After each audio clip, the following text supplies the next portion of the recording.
بسم الله الرحمن الرحيم يا أيها الناس اتقوا ربكم الذي خلقكم من نفس واحدة وخلق منها زوجها وبث منهما رجالا كثيرا ونساء واتقوا الله الذي تساءلون به والأرحام إن الله كان عليكم رقيبا يا أيها الذين آمنوا اتقوا الله وقولوا قولا سديدا يصلح لكم أعمالكم ويغفر لكم ذنوبكم ومن يطع الله ورسوله فقد فاز فوزا عظيما أما بعد فإن خير الحديث كتاب الله وخير الهدي هدي محمد صلى الله عليه وسلم وشر الأمور محدثاتها وكل محدثة بدعة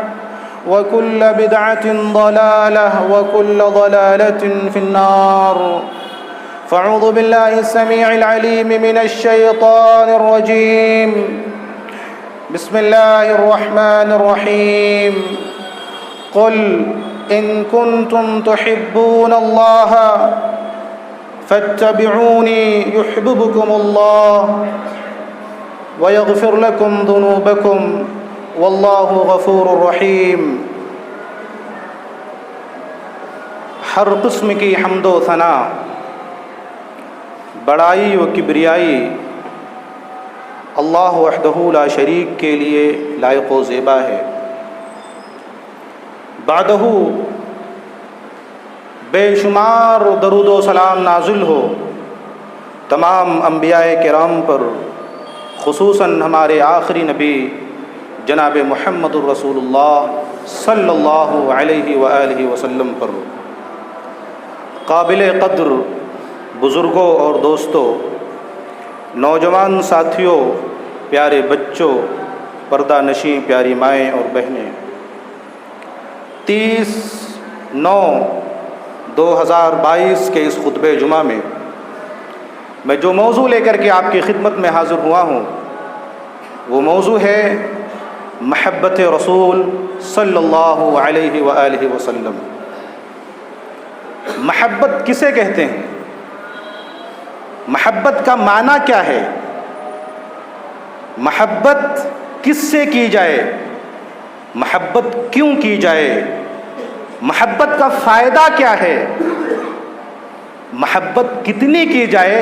یہ تمام سوالات ہیں، سرسری طور پر انشاءاللہ اس کا جواب دینے کی کوشش کی جائے گی۔ تو آئیے دیکھتے ہیں کہ محبت کسے کہتے ہیں۔ محبت نام ہے دل کے میلان صحیحہ کا، یعنی آدمی کا دل کسی کی طرف مائل ہو جائے اور اس میلان کے اندر صداقت ہو، سچائی ہو، ریا، نمود اور دکھاوا نہ ہو، اس کو محبت کہتے ہیں۔ ایک لفظ آتا ہے عشق۔ بہت سے مسلمان کہتے ہیں ہم عاشق رسول ہیں صلی اللہ علیہ وسلم، ہم رسول اللہ سے عشق کرتے ہیں۔ یہ لفظ عشق کا اللہ اور اس کے رسول صلی اللہ علیہ وسلم کے لیے استعمال کرنا صحیح نہیں ہے۔ آپ دنیا میں دیکھیں، میں نے آج تک کسی سے یہ کہتے نہیں سنا کہ کوئی شخص یہ کہے کہ میں اپنی ماں سے عشق کرتا ہوں، میں اپنے باپ سے عشق کرتا ہوں، مجھے اپنے بھائی سے عشق ہے۔ جب یہ لفظ ہم اپنے ماں باپ، بھائی بہن کے لیے استعمال نہیں کر سکتے تو پھر بتایا جائے کہ اللہ اور اس کے رسول صلی اللہ علیہ وسلم کے لیے یہ لفظ استعمال کرنا کیسے صحیح ہو سکتا ہے؟ عشق کہتے ہیں ایسی محبت اور ایسی چاہت جس کے اندر شہوت ہو، خواہشات نفس کی تسکین موجود ہو، اس کو عشق بولا جاتا ہے۔ لہذا یہ لفظ اللہ اور اس کے رسول صلی اللہ علیہ وسلم کے لیے استعمال کرنا صحیح نہیں ہے۔ ایک لفظ ہے رحمت کا۔ اللہ تعالی اپنے تمام بندوں کے اوپر رحم کرتا ہے، چاہے اس کے فرما برداری کرنے والے ہوں، چاہے نافرمانی کرنے والے ہوں۔ اللہ سب کے اوپر رحم کرتا ہے، اور اگر رحم نہ کرے تو جو اللہ کے باغی لوگ ہیں، جو فساد برپا کرنے والے لوگ ہیں، جو کافر ہیں، وہ ایک دانے کے لیے، ایک نوالے کے لیے ترس جائیں دنیا کے اندر، مگر یہ اللہ کا رحم ہے کہ وہ دنیا کے اندر انہیں بھی کھلا رہا ہے، انہیں بھی پلا رہا ہے۔ مگر اللہ سب سے محبت نہیں کرتا، اللہ تعالیٰ اپنے صرف انہی بندوں سے محبت کرتا ہے جو اللہ اور اس کے رسول کی اطاعت اور ان کی اتباع کرتے ہیں۔ اللہ کن سے محبت نہیں کرتا ہے؟ ان اللہ لا يحب المعتدین، اللہ سرکشی اختیار کرنے والوں سے محبت نہیں کرتا۔ ان اللہ لا يحب الظالمین، اللہ ظلم کرنے والوں سے محبت نہیں کرتا۔ ان اللہ لا يحب من كان مختالا فخورا، اللہ تعالی کبر، غرور اور تکبر کرنے والے شخص سے محبت نہیں کرتا۔ ان اللہ لا يحب اللہ الجہر بالسوء من القول، اللہ تعالیٰ غیبت، چغلی کرنے والوں سے محبت نہیں کرتا۔ اللہ والدین کے نافرمان سے محبت نہیں کرتا۔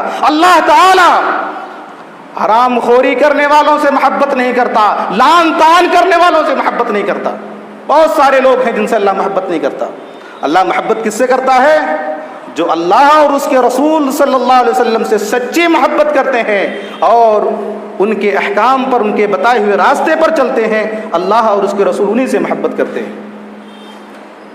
سوال یہ ہے کہ آدمی کسی سے محبت کرتا ہے تو اس کے اسباب کیا ہیں، اس کی وجوہات کیا ہیں؟ ایک آدمی کسی سے محبت کرتا ہے ایسے ہی فری میں نہیں کرتا، کوئی بات ہوتی ہے، کوئی سبب، کوئی بنیاد ہوتی ہے، تب جا کر کے اس سے محبت کرتا ہے۔ اس کی 4 بنیادیں ہیں۔ عام طور پر آدمی کسی سے محبت کرتا ہے، اس کے 4 اسباب ہوتے ہیں، اور بھی بہت سارے اسباب ہیں، مگر بنیادی طور پر صرف 4 اسباب ہیں۔ پہلا سبب، بہت غور سے سنو اور ایک ایک بنیاد، ایک ایک وجہ، ایک ایک سبب یاد رکھیں۔ پہلا سبب حسن و جمال، خوبصورتی، کہ آدمی کسی کے حسن و جمال اور خوبصورتی کی وجہ سے اس سے محبت کرتا ہے۔ آپ ذرا غور کریں کہ یہ حسن، یہ خوبصورتی، یہ جمال ہمارے رسول محمد صلی اللہ علیہ وسلم کے اندر بدرجہ اتم موجود ہے۔ بخاری شریف کی روایت اٹھاؤ، حضرت انس بن مالک رضی اللہ تعالیٰ عنہ کہتے ہیں، کان النبی صلی اللہ علیہ وسلم احسن الناس واشجع الناس واجود الناس ولقد فزع اهل المدینة ذات ليلة فكان النبی صلی اللہ علیہ وسلم سبقهم على فرس وقال وجدناه بحرا، رواہ البخاری فی کتاب الجہاد۔ حضرت امام بخاری رحمہ اللہ اس حدیث کو ایسے ہی بخاری شریف کتاب الجہاد کے اندر لائے ہیں۔ راوی حضرت انس ابن مالک رضی اللہ تعالیٰ عنہ، وہ فرماتے ہیں کہ ایک دن ایک رات صحابہ کرام سو رہے تھے کہ اچانک شور برپا ہوا، ایک آواز آئی اور ایسا لگا کہ جیسے مدینے کے اوپر حملہ کر دیا گیا ہو۔ تمام صحابہ کرام نیند سے اٹھے اور ان کے ہاتھ تلوار کی طرف لپکے، جس کے ہاتھ میں جو کچھ آیا اسے لے کر کے فوراً اس آواز کی طرف نکل پڑے۔ مدینے سے باہر جب پہنچے، فکان النبی صلی اللہ علیہ وسلم سبقہم علی فرسین، تو کیا دیکھتے ہیں کہ رسول اللہ صلی اللہ علیہ وسلم گھوڑے کی ننگی پیٹھ پر سوار ہیں، آپ کے ہاتھ مبارک میں تلوار موجود ہے۔ رسول اللہ صلی اللہ علیہ وسلم نے جب دیکھا کہ میرے صحابہ آ چکے ہیں تو آپ نے فرمایا کہ صحابہ گھبراؤ نہیں، جا کر کے سو جاؤ، کوئی حملہ نہیں ہوا ہے، کوئی ایسی آواز نہیں ہے، خطرے کی کوئی بات نہیں ہے، جا کر سو جاؤ۔ دیکھ رہے ہیں میرا نبی کتنا بہادر ہے، فوجی سو رہے ہیں اور کمانڈر ان چیف اکیلے مدینے سے باہر لڑنے کے لیے نکل چکا ہے۔ یہ ہوتا ہے کمانڈر۔ آج کل کے جمعیت و جماعت کے ذمہ داروں کو دیکھیں، ایک نمبر کے قائر، بزدل بنے ہوئے ہیں۔ ہماری جماعت کے ایک مولانا صاحب ہیں، نام نہیں لینا چاہتا، آپ سب لوگوں کو معلوم ہوگا، سلاخوں کے پیچھے ڈال دیا گیا ہے، قداور عالم ہیں، مگر پوری جمعیت و جماعت کی طرف سے ایک بیان تک نہیں آیا ہے کہ ایسا غلط ہوا ہے، صحیح ہوا ہے، ایک بیان تک نہیں آیا ہے۔ چندہ لینے کی بات آئی، مولانا صاحب ذرا تقریر کر دیجئے، اچھا چندہ ہو جائے گا، مولانا صاحب ذرا آپ اعلان کر دیجئے، اچھا چندہ ہو جائے گا۔ آج مولانا پھنسے ہوئے ہیں، 13 سال کی قید کی سزا سنائی گئی ہے۔ اللہ اکبر۔ پوری جمعیت و جماعت کے ذمہ دار کی طرف سے ایک بھی جملہ، ایک بھی بیان نہیں آیا ہے۔ یہ مسلمان ہے، یہ جماعت ہے، میرا رسول نڈر بہادر شخصیت کے مالک تھے صلی اللہ علیہ وسلم.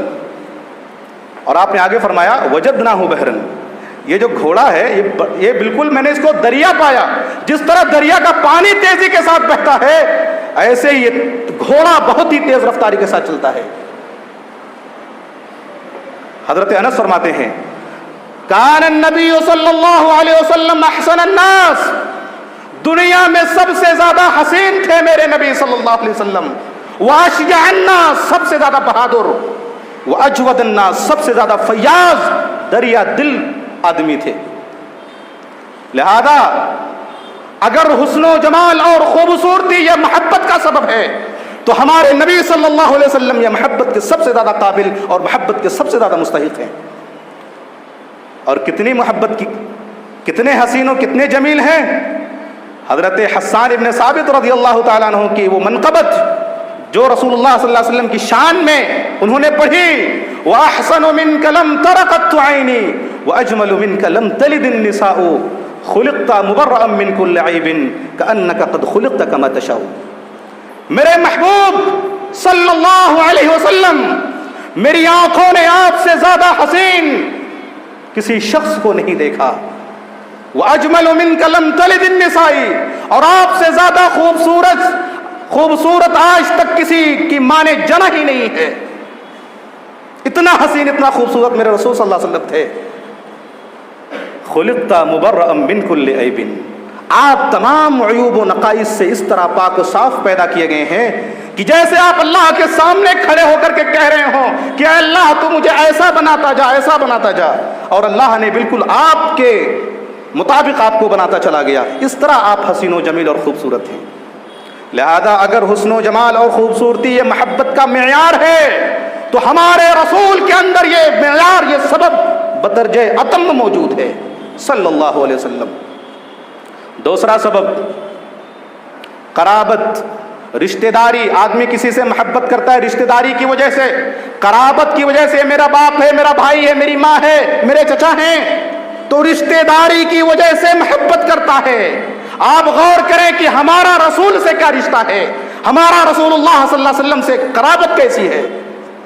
آپ اٹھاؤ ابن ماجہ کی روایت، حضرت ابو ہریرہ رضی اللہ تعالیٰ عنہ فرماتے ہیں قال رسول اللہ صلی اللہ علیہ وسلم انما انا لکم مثل الوالد لولده اعلمکم اذا اتیتم الغائط فلا تستقبلوا القبلة ولا تستدبروها.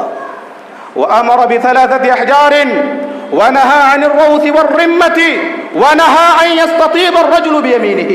رواہ ابن ماجہ فی کتاب الطہارہ. حضرت امام ابن ماجہ رحمہ اللہ نے اس حدیث کو ایسے ہی کتاب الطہارہ کے اندر لائے ہیں. راوی حضرت ابو ہریرہ رضی اللہ تعالیٰ عنہ ہے. وہ فرماتے ہیں کہ رسول اللہ صلی اللہ علیہ وسلم نے فرمایا کہ اے میری امت کے لوگوں سنو، میری اور تمہاری قرابت کیا ہے، میرے اور تمہارے درمیان رشتہ داری کیسی ہے، میرا اور تمہارا رشتہ کیسا ہے. سنو، انما انا لکم مثل الوالد لولده، کہ جیسے ایک باپ اپنے بچے کے لیے ہوتا ہے ایسے ہی میرا رشتہ تمہارے درمیان ہے. رسول اللہ صلی اللہ علیہ وسلم اس امت کے باپ ہیں. جو میں نہیں کہہ رہا، سنن ابن ماجہ کی روایت بتا دی. رسول اللہ اس امت کے باپ ہیں. اور جس طرح ایک باپ اپنے بچوں کے اوپر شفقت کرتا ہے، رحیم و شفیق ہوتا ہے، ایسے ہی رسول اللہ صلی اللہ علیہ وسلم اس امت کے لیے رحیم و شفیق ہیں. ایک ایک بات بتا رہے ہیں. جیسے ماں باپ اپنے بچوں کو چھوٹی چھوٹی باتیں بتاتے ہیں، رسول اللہ فرماتے ہیں وَعَلِّمُكُمْ، میں تمہیں سکھاتا ہوں، اے میری امت کے لوگوں سیکھ لو. اِذَا أَتَيْتُمُ الْغَائِطَ، جب تم باتھ روم کے لیے آؤ، قضاء حاجت کے لیے آؤ، فَلَا تَسْتَقْبِلُوا الْقِبْلَةَ وَلَا تَسْتَدْبِرُوهَا، تو قبلے کی طرف نہ منہ کرو نہ پیٹ کر کے بیٹھو. پورب اور پچھم کی طرف منہ اور پیٹ کرنے سے میں تم کو منع کر رہا ہوں. دیکھ رہے ہیں پیشاب اور پیخانے کے لیے بیٹھا کس طرح جائے، رسول اللہ صلی اللہ علیہ وسلم سکھا رہے ہیں. اذا اتیتم الغائط فلا تستقبلوا القبلة ولا تستدبروها. اور آپ نے حکم دیا وامر بثلاثة احجار، پانی اگر نہ ملے تو 3 ڈھیلے استعمال کر لیا کرو، 3 پتھر استعمال کر لیا کرو. اسلام کے اندر طہارت، پاکیزگی، صفائی اور ستھرائی یہ ایمانیات میں داخل ہے. اور بعض حدیث کے اندر طہارت نصف الایمان، پاکی اور صفائی آدھا ایمان ہے. مگر افسوس آج مسلمان محلوں کو آپ دیکھیں، مسلم قوم جہاں آباد ہے وہاں کا آپ جائزہ لیں، سب سے زیادہ کچرا، سب سے زیادہ کوڑا کرکٹ مسلمانوں کے محلے اور مسلمانوں کی آبادی میں پائے جاتے ہیں. آپ اس گڑدلی کے علاقے کے جس طرف بھی نکل جائیں، آپ وجے نگر کی طرف نکل جائیں، آپ گوری پالیہ کی طرف نکل جائیں، آپ میسور روڈ کی طرف نکل جائیں، تمام راستوں پر کوڑا کرکٹ کا ڈھیر ملے گا آپ کو. یہ مسلمان آج گندگی، کوڑا کرکٹ یہ مسلمانوں کی شناخت اور پہچان بن گئی ہے. صفائی ستھرائی، اللہ اکبر، جس قوم کا شعار ہو، جس قوم کا نصف ایمان ہو، وہ مسلمان قوم اتنی گندی. اور نان مسلم کے ایریا میں چلے جائیے، پوش علاقے ملیں گے آپ کو، بالکل بالکل کلین، صاف ستھرا. اور زیادہ دور نہیں، یہ ہمارا اسکول ہے، اسکول کے سامنے ایک نان مسلم رہتی ہے، شمیم دا کے گھر کے بازو میں. آپ دیکھیں روزانہ بلا ناغہ اپنے گھر کی وہ صفائی کرتی ہے. گھر کی صفائی کے بعد اس کے گھر کے سامنے جو عام شاہراہ ہے، راستہ ہے، اس حصے کو، راستے کو بھی وہ صرف جھاڑو ہی نہیں مارتی، پانی سے صاف کرتی ہے. آج مسلمان قوم اپنے گھروں کا جائزہ لیں، گھر کو نہیں صاف کرتے تو گھر کے سامنے کے حصے کو، عام راستے کو کیا صاف کریں گے؟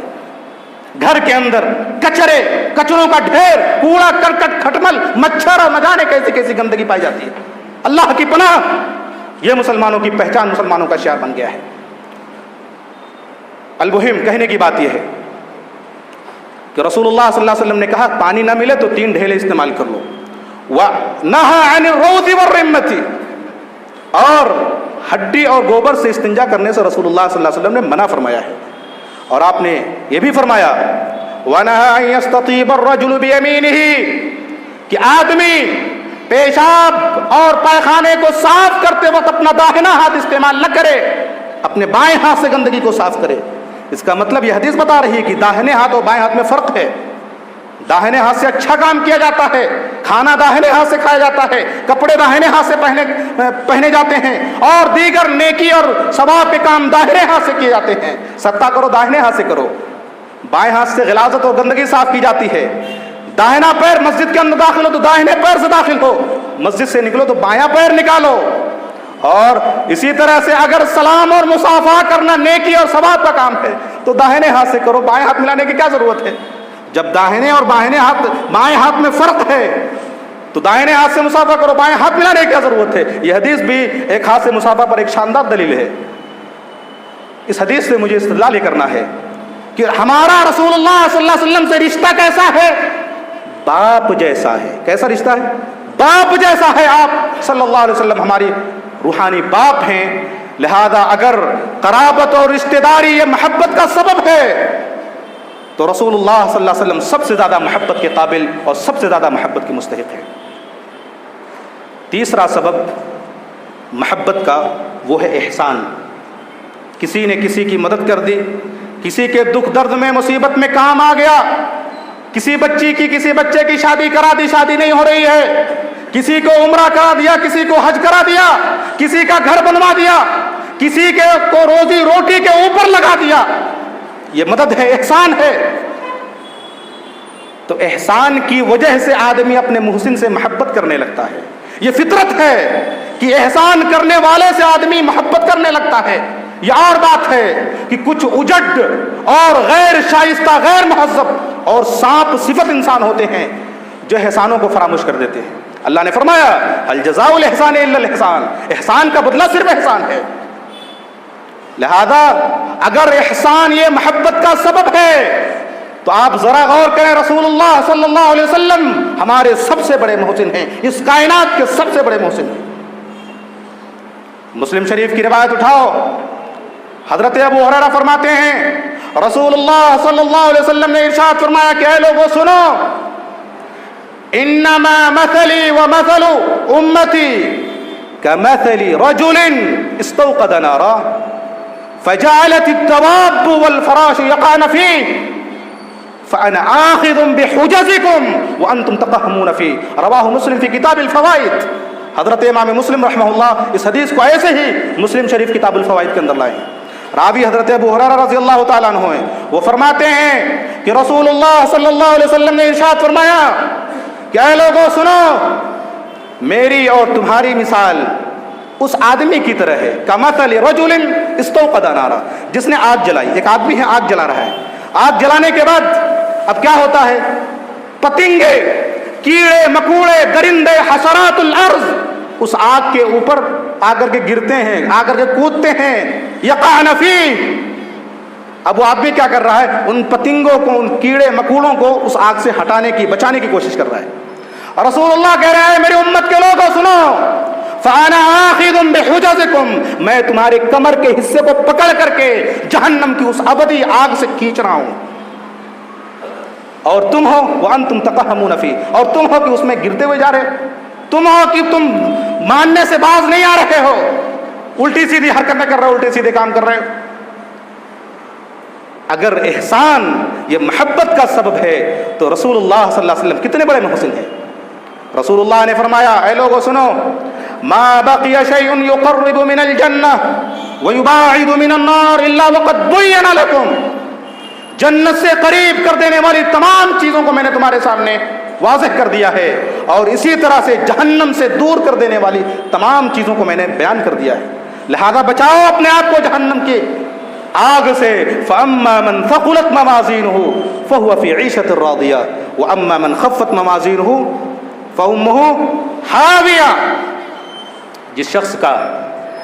جس شخص کے عمل کا ترازو پلڑا قیامت کے دن بھاری ہو گیا، جھک گیا، فَهُوَ فِي عِيشَةٍ رَاضِيَةٍ، تو ایسی زندگی میں ہوگا جو زندگی خوش ہوگی.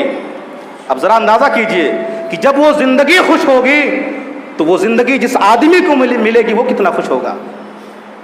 وَأَمَّا مَنْ خَفَّتْ مَوَازِينُهُ، اور جس شخص کا ترازو کا پلڑا ہلکا ہو گیا، فَأُمُّهُ حَاوِيَةٌ، تو اس کی اماں حاویہ ہے. ماں کہا گیا ہے، ڈائریکٹ یہ نہیں کہا گیا کہ وہ جہنم میں جائے گا، کہا اس کی اماں حاویہ ہے، یہ بات بتانے کے لیے. وَمَا أَدْرَاكَ مَا هِيَ، تمہیں کیا معلوم کہ وہ اماں کیا ہے. نَارٌ حَامِيَةٌ، دہکتی ہوئی آگ ہے، وہ ماں دہکتی ہوئی آگ ہے. اور جب وہ ماں ہے تو اس میں جانے والے بچے اس کے بیٹے ہیں، جانے والے لوگ اس کے بیٹے ہیں، تو کتنی بری ماں ہے اور کتنے برے بیٹے ہیں. اور جس طرح ایک ماں اپنے بچے کو گود میں لیتی ہے، سینے سے لگاتی ہے، سینے سے چمٹاتی ہے، جہنم میں کوئی چلا گیا تو جہنم ماں ہے، اس کو اپنے سینے سے لگائے رہے گی، اس کو چھوڑے گی نہیں. یاد رکھیے، نار حامیہ، دہکتی ہوئی آگ ہے. تو اگر احسان یہ محبت کا سبب ہے تو ہمارے رسول صلی اللہ علیہ وسلم اس محبت کے سب سے زیادہ مستحق اور سب سے زیادہ قابل ہیں. ایک چوتھی چیز ہے کمال، کہ آدمی کسی سے کمال کی وجہ سے، اس کے ہنر کی وجہ سے کسی سے محبت کرتا ہے. آج نوجوانوں کے آئیڈیل کون ہیں؟ یہ ناچنے والے جو ہیرو اور ہیروئن ہیں ان کو آئیڈیل مانتے ہیں، ان کو اسوہ اور اپنا نمونہ مانتے ہیں. ہماری مائیں اور بہنیں سیریل پر تھرکنے والی لڑکیوں کو اپنا آئیڈیل مانتی ہیں. رسول اللہ کو اپنا آئیڈیل مانو، صحابہ کرام اور صحابیات کو اپنا آئیڈیل مانو. کیوں؟ اس لیے جو جس سے محبت کرے گا اس کا حشر اسی کے ساتھ ہوگا. اگر ہمارے نوجوان ان ہیرو اور ہیروئنس کو اپنا آئیڈیل مانتے ہیں، ان کے مطابق اپنی زندگی کو، لائف کو گزارنے کی کوشش کرتے ہیں، تو کل قیامت کے دن کا حشر انہی کے ساتھ ہوگا. ابھی میں اس کی دلیل دیتا ہوں انشاءاللہ.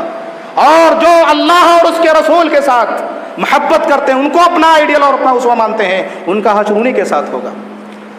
تو اگر کمال، ہنر یہ محبت کا سبب ہے تو ہمارے رسول صلی اللہ علیہ وسلم کا کمال دیکھیے. حضرت سعد بن ہشام کہتے ہیں کہ میں نے حضرت عائشہ رضی اللہ تعالی عنہا سے سوال کیا، اخبرنی عن خلق رسول اللہ صلی اللہ علیہ وسلم، کہ امیر المومنین عائشہ رضی اللہ تعالی عنہا آپ ذرا بتائیں کہ رسول اللہ صلی اللہ علیہ وسلم کا اخلاق کیسا تھا. تو انہوں نے کیا کہا؟ کیا تم نے قرآن نہیں پڑھا؟ قرآن پڑھو، معلوم ہو جائے گا کہ رسول اللہ صلی اللہ علیہ وسلم کا اخلاق کیسا ہے. کان خلقہ القرآن، پورا قرآن آپ کا اخلاق تھا. قرآن کے ایک ایک حکم پر، قرآن کے ایک ایک اصول کے اوپر آپ نے عمل کر کے دکھا دیا ہے، قرآن کے پیکر میں ڈھل کر کے آپ نے دنیا کو دکھا دیا ہے۔ اب ذرا بتائیے کہ وہ شخصیت جو قرآن کے پیکر میں ڈھلی ہوئی ہو، اس سے بڑا کوئی باکمال ہو سکتا ہے؟ لہذا اگر کمال یہ محبت کا سبب ہے تو ہمارے رسول صلی اللہ علیہ وسلم یہ محبت کے سب سے زیادہ قابل اور محبت کے سب سے زیادہ لائق ہیں۔ ایک سوال اور ہے کہ محبت کتنی کی جائے، اس کی مقدار کیا ہے؟ سوال آتا ہے، آدمی کسی سے محبت کرتا ہے تو کتنی کرے محبت؟ تھوڑا سا یا اتنا سا؟ کتنی محبت کرے؟ حدیث صحیح مسلم کی روایت، صحیح بخاری کی روایت، حضرت انس بن مالک رضی اللہ تعالیٰ عنہ فرماتے ہیں رسول اللہ صلی اللہ علیہ وسلم نے ارشاد فرمایا لا يؤمن احدكم حتى اكون احب اليه من والده وولده والناس اجمعین۔ اے میری امت کے لوگوں سنو، کوئی شخص اس وقت تک مومن کامل نہیں ہو سکتا، مکمل ایمان والا نہیں ہو سکتا، جب تک کہ میں، رسول اللہ کہہ رہے ہیں، جب تک کہ میں اس کے نزدیک، اس کی آل و اولاد سے، اس کے بیٹے سے، اس کے بیٹیوں سے، اس کے پوتے سے، اس کی پوتیوں سے، اور اس کے والدین ماں باپ سے، والناس اجمعین، اور دنیا کے تمام لوگوں سے زیادہ میں محبوب نہ ہو جاؤں، تب تک وہ شخص مومن کامل نہیں ہو سکتا۔ لہذا محبت کتنی کرنی ہے؟ اپنے آل و اولاد سے، اپنے بچوں سے، اپنے والدین سے، یہاں تک کہ اپنی جان سے بھی زیادہ رسول اللہ صلی اللہ علیہ وسلم سے محبت کرنی ہے، تب کوئی آدمی مومن کامل اور مکمل ایمان والا ہو سکتا ہے۔ یہ مقدار بتائی گئی ہے۔ حضرت عمر نے کہا ایک مرتبہ اللہ کے رسول، آپ مجھے دنیا میں سب سے زیادہ عزیز ہیں سوائے مجھے میری اپنی جان کے۔ تو رسول اللہ نے کہا کہ ابھی تمہارا ایمان مکمل نہیں ہے۔ عمر بن خطاب کہتے ہیں کہ میں نے کہا یا رسول اللہ، آپ مجھے میری جان سے بھی زیادہ محبوب ہیں۔ تو رسول اللہ نے فرمایا الآن یا عمر، اب تمہارا ایمان جا کر کے مکمل ہوا ہے۔ ہم اپنے ایمانوں کا جائزہ لیں، ٹٹولیں اپنے ایمان کو۔ رسول اللہ کی سنتیں پامال ہوتی ہیں، ہمارے آنکھوں کے سامنے پیروں تلے رو دی جا رہی ہیں، مگر ہمارے پیٹ پر بل نہیں پڑتے، ہماری پیشانیوں پر پیشانیاں شکن آلود نہیں ہوتی۔ صرف زبانی محبت ہے، یہ کھوکھلی محبت ہے۔ ہم زبان سے تو اقرار کرتے ہیں کہ ہمیں رسول سے محبت ہے، مگر حقیقت میں رسول اللہ سے محبت نہیں ہے۔ اگر محبت ہوتی تو رسول کے نقش قدم کی پیروی کرتے، رسول کے نقش قدم پر چلنے کی کوشش کرتے۔ محبت کا فائدہ کیا ہوگا؟ ہم رسول سے یا کسی سے محبت کرتے ہیں تو اس کا فائدہ کچھ ہوتا ہے، کچھ فائدہ ملنا چاہیے۔ رسول اللہ سے محبت کرنے کا فائدہ کیا ہوگا؟ بخاری شریف کی روایت، حضرت انس بن مالک رضی اللہ تعالیٰ عنہ فرماتے ہیں ان رجلا سأل النبي صلی اللہ علیہ وسلم عن الساعة قال متى الساعة؟ قال وماذا أعددت لها؟ قال لا شيء إلا أني أحب الله ورسوله. قال أنت مع من أحببت؟ قال أنس فما فرحنا بشيء فرحنا بقول النبي صلى الله عليه وسلم أنت مع من أحببت. قال أنس فأنا أحب النبي صلى الله عليه وسلم وأبو بكر وعمر وأرجو أن أكون معهم بحبي إياهم وإن لم أعمل بمثل أعمالهم. رواه البخاري في كتاب المناقب. حضرت امام بخاری رحمہ اللہ اس حدیث کو ایسے ہی بخاری شریف کتاب المناقب کے اندر لائے ہیں۔ راوی حضرت انس بن مالک رضی اللہ تعالیٰ عنہ فرماتے ہیں ایک آدمی آیا اور کہا کہ اللہ کے رسول قیامت کب آئے گی؟ لیکن کیسے سوال ہو رہے ہیں، قیامت کب آئے گی؟ آج لوگ سوال کیسے کرتے ہیں، مولوی صاحب بینک کا سود مجبوری کی حالت میں کھانا کیسا ہے؟ سوال دیکھ رہے ہیں، صحابی رسول کہہ رہے ہیں قیامت کب آئے گی؟ انہیں جنت اور جہنم کی فکر ہوا کرتی تھی، آج ہمیں کھانے کی فکر ہو رہی ہے۔ بینک کا سود مجبوری کی حالت میں کھانا کیسے؟ اللہ اکبر۔ ایک مولوی صاحب تقریر کر رہے تھے جنت کے موضوع کے اوپر، اور کہ انہوں نے فرمایا وَلَكُمْ فِيهَا مَا تَشْتَهِي أَنفُسَكُمْ، جنت کے اندر تم جو کچھ چاہو گے تمہیں ساری چیزیں ملیں گی، تمہاری خواہشات پوری ہوں گی جنت کے اندر۔ ایک صاحب بیٹھے ہوئے تھے، کہنے لگے مولوی صاحب ابھی آپ بولے کہ جنت میں سب کچھ ملے گا، جنت میں حقہ ملے گا کیا، سگریٹ ملے گا کیا؟ مولوی صاحب نے کہا جی جنت میں حقہ بھی ملے گا، سگریٹ بھی ملے گا، لیکن جنت میں چونکہ آگ نہیں ہے اس کو جلانے کے لیے جہنم میں جانا پڑے گا، جاؤ گے جہنم میں۔ سوال برائے سوال نہیں ہونا چاہیے، سوال برائے علم، سوال برائے عمل ہونا چاہیے۔ تو صحابی آئے، کہنے لگے اللہ کے رسول قیامت کب آئے گی؟ رسول اللہ کا جواب دیکھیں، وَمَاذَا أَعْدَدتَّ لَهَا، تو نے قیامت کے لیے کیا تیاری کر رکھی ہے؟ کہا اللہ کے رسول صلی اللہ علیہ وسلم کوئی خاص تیاری تو نہیں ہے، لیکن ایک چیز ہے، ایک بات ہے میرے اندر۔ کہا کیا؟ کہا الا انی احب اللہ ورسولہ، کوئی خاص تیاری نہیں ہے میرے لیے، میں نے کوئی خاص تیاری نہیں کی ہے، مگر ایک بات ہے کہ میں اللہ اور اس کے رسول سے بہت زیادہ محبت کرتا ہوں۔ آپ نے فرمایا انت مع من احببت، تو جس سے محبت کرتا، دیکھو دلیل، جو جس سے محبت کرے گا اس کا حشر اسی کے ساتھ ہوگا، تو جس سے محبت کرتا ہے نا تیرا حشر اسی کے ساتھ ہوگا۔ حضرت انس فرماتے قال انس، حضرت انس کہتے ہیں فما فرحنا بشيء فرحنا بقول النبي صلی اللہ علیہ وسلم، کہ ہم نے زندگی میں کبھی اتنا خوش نہیں ہوئے، زندگی میں کبھی اتنا خوشی حاصل نہیں ہوئی جتنا نبی کے اس جملے نے ہم کو خوش کر دیا کہ تو جس سے محبت کرتا ہے تیرا حشر انہی کے ساتھ ہوگا۔ حضرت انس فرماتے ہیں فانا احب النبی صلی اللہ علیہ وسلم، کہ میں اقرار کرتا ہوں کہ مجھے نبی سے محبت ہے، میں اقرار کرتا ہوں کہ مجھے حضرت ابو بکر سے محبت ہے، مجھے عمر بن خطاب سے محبت ہے، وارجو ان اکون معهم، اور امید کرتا ہوں کہ میرا بھی حشر انہی کے ساتھ ہوگا، میں بھی قیامت کے دن انہی کے ساتھ ہوں گا، ان سے محبت کرنے کی وجہ سے۔ وَإِن لَّمْ أَعْمَلْ بِمِثْلِ أَعْمَالِهِمْ، اگرچہ میرے عمل نبی کے عمل جیسے نہیں ہیں، اگرچہ میرے اعمال ابو بکر اور عمر بن خطاب کے اعمال جیسے نہیں ہیں، مگر محبت کی بنیاد پر میں امید کرتا ہوں کہ میرا حشر نبی کے ساتھ ہوگا، عمر کے ساتھ ہوگا اور ابو بکر کے ساتھ ہوگا۔ یہ حدیث بتا رہی ہے کہ جو جس سے محبت کرے گا اس کا حشر انہی کے ساتھ ہوگا۔